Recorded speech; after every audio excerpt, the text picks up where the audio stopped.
반갑습니다. 주식탐구생활 전지인입니다. 이번 시간에는 지난 28일 북미 정상회담이 무산된 이후에 남북경협주가 폭락을 했는데요. 향후 전망과 대응 전략에 대해서 알아보는 시간을 갖도록 하겠습니다.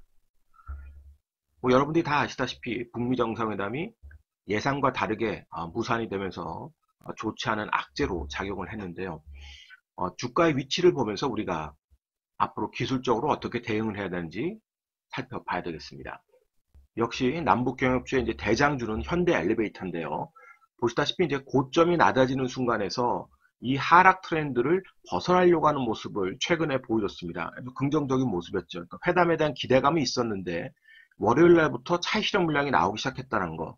이제 선진이 지난주에도 설명했듯이 하이라이트 주간이기 때문에 차익 실현을 예의주시하셔라 라고 대응 전략 이미 설명을 해드렸습니다. 그러면서 이제 대장주들이 이렇게 차익 실현이 나오면서 이미 시세가 꺾이려고 하는 모습들이 나왔다는 거고요. 정상회담이 이제 발표되는 날, 금요일 날 역시 시세를 강하게 분출하지 못하고 옆으로 횡보하고 있었습니다. 분봉을 보면 알 수 있죠. 자, 이렇게 횡보하면서 눈치 보기 하다가 결국은 악재가 나오면서 이제 급락이 나온 거죠. 그러니까 이런 배경을 미리 대비하고 있었던 사람들은 이 충격에서 다 빠져나올 수 있었던 거고요. 그렇지 못하고 막연히 기대감을 갖고 있었던 사람들은 상당히 망연자실한 결과를 지금 받아보고 있을 겁니다. 손절도 거의 하지 못했을 거고요. 이젠 뭐 다시 반등하기만을 기다려야 되겠죠. 그러나 반등이 나와도 강할 수가 없습니다. 이미 시장에는 신뢰가 많이 깨진 상태이고 그런 기대감들을 갖고 있었다고 해도 대장주들이 원래 고점을 못 넘기는 상황이 된다 그러면 역시 박스권에 갇힐 수밖에 없다. 그러면 결국 다시 이 자리까지 회귀를 해야 될 겁니다. 이런 자리들까지 회귀를 해야 그나마 조금 더 기술적으로 반등이 나와도 조금 더 강한 반등이 나올 수 있는 거죠. 그러니까 이 하락폭을 다시 되돌리려면 이 자리까지는 다 떨어져야 된다는 소리죠. 대장주가 이 자리까지 떨어지지 않으면 반등이 나와도 그 반등도 되게 미약할 가능성이 많이 있다는 소리입니다. 그러니까 우리가 기술적 측면을 무시할 수 없는 부분이 있는 거예요. 이렇게 대장들이 좋지 않았어도 시장에 기대감이 많이 있었던 부분들은 역시 그 새롭게 부각한 종목들이 계속 탄생을 했기 때문에 그렇습니다. 뭐 일신석재라든지 용평 리조트 같은 종목들은 새롭게 이제 부각이 되면서 아주 급등을 했었죠. 근데 그런 종목군들이 다 같이 또 급락을 했습니다. 그런데 이 종목군들은 아직 기대감을 가질 수 있습니다. 그러니까 반등이 나와도 조금 더 빠른 반등이 나올 수도 있는 부분들은 역시 대량 거래를 수반하지 않고 빠졌다는 겁니다. 그래서 세력들도 이렇게 될 가능성이 많다고 보지 않고 적절하게 물량만 털었지 완전히 털었다고 볼 수는 없는 거죠.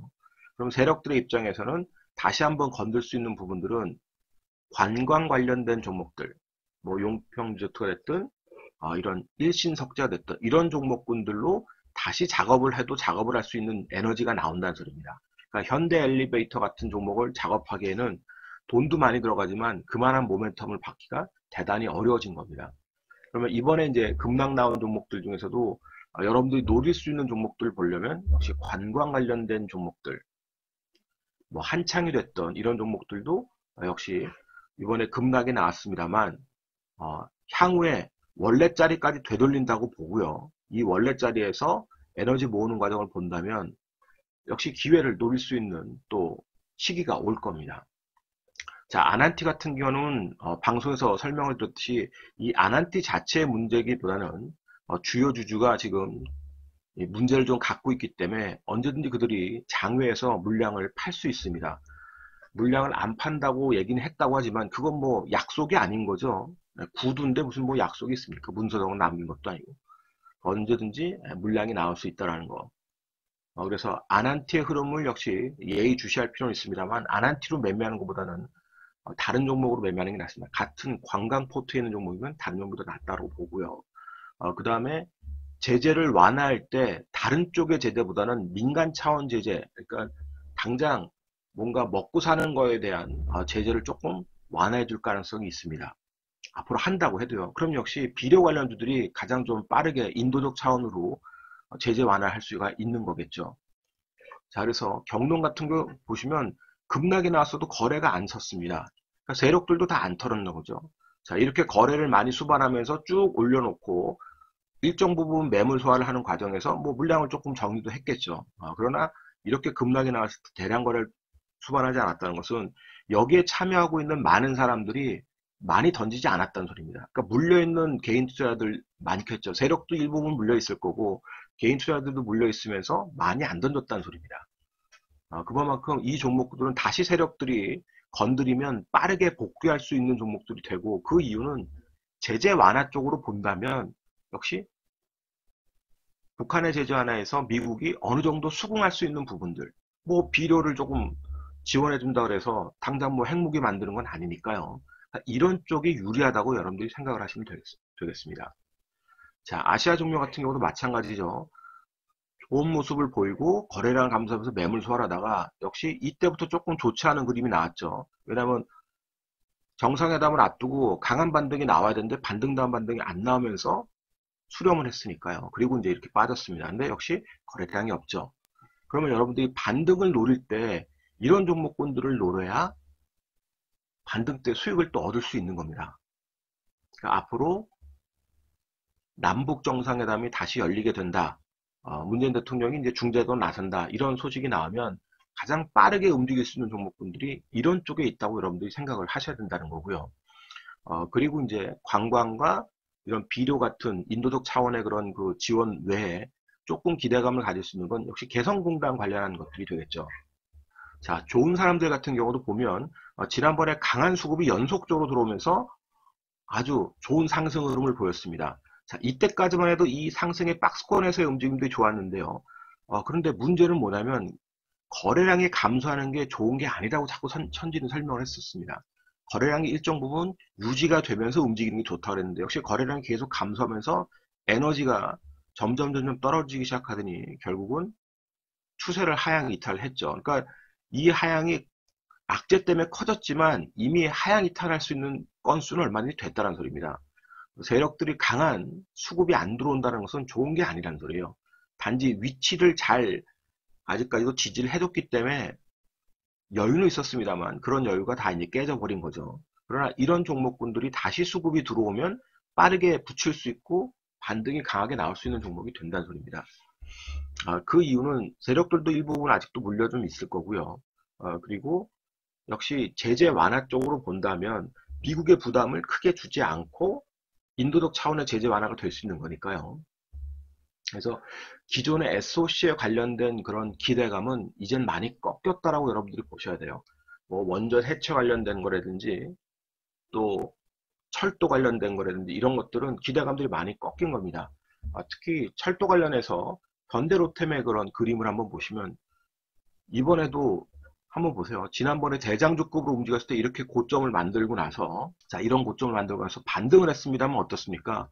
반등 다음 반등 없이 다시 밀렸습니다. 그리고 이번에 올라올 때도 현대 엘리베이터하고는 완전히 다른 모습이죠. 현대 엘리베이터의 최근 주가는 이 위에서 거의 쌍고점 부근에서 놀았는데 현대로템은 이 바닥에서 놀고 있습니다. 자, 대하티아이도 한번 보죠. 대하티아이 같은 경우도 이 고점을 만들고 반등 다음 반등이 제대로 못 나왔습니다. 역시 이 고점 근처에 쌍고점도 못 만들고 꺾이고요. 그리고 반등을 해서 요번에 그래도 다시 한번 반등을 하지 않을까, 요 고점에 대한 도전을 한번 해보지 않을까라는 기대감을 만들었습니다. 이 대량 거래를 통해서요. 자, 그런데 거래가 다시 또 마르기 시작하면서 깨지 말아야 될 자리들을 깼다는 소리입니다. 깨지 말아야 될 자리들 깨니까 어때요?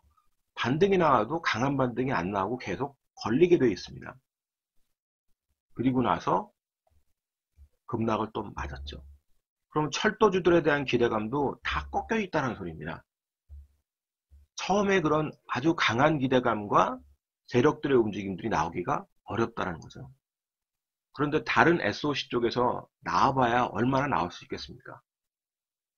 다 그냥 흔히 말해서 뉴스 만들어내기 좋아하는 세력들이 뉴스를 만들고 그것이 뭐 각 커뮤니티를 통해서 전파되는 것 뿐이지, 냉정하게 우리가 생각했을 때는 SOC 사업 쪽은 역시 갈 길이 멀다라는 것을 이번 북미 정상회담에서 다시 한번 확인을 한 겁니다. 그래서 향후 천진 개인적 전망은 역시 SOC는 갈 길이 멀다라는 것을 다시 한번 시장이 확인해 줬다는 거고요. 그리고 거기에 대한 대응 전략은 SOC 쪽은 물려있는 사람이라면 반등할 때 무조건 일단 나왔다가 다시 대응하는 것이 훨씬 더 낫고요. 다시 대응할 때는 SOC 쪽으로 대응을 하는 게 아니라 비료주라든지 관광 관련주라든지 또는 개성공단 관련주와 같이 미국 쪽에서 제재 완화를 한다 그러면 어느 정도 수긍을 좀 해주고 양보를 조금 해줄 수 있는 부분, 그쪽 부분이 아닌 이상은 어렵다라고 여러분들 생각을 하셔야 됩니다. 완전히 판이 뒤바뀔 수 있는 소리가 나와야 돼요. 그러나 그렇지 않죠.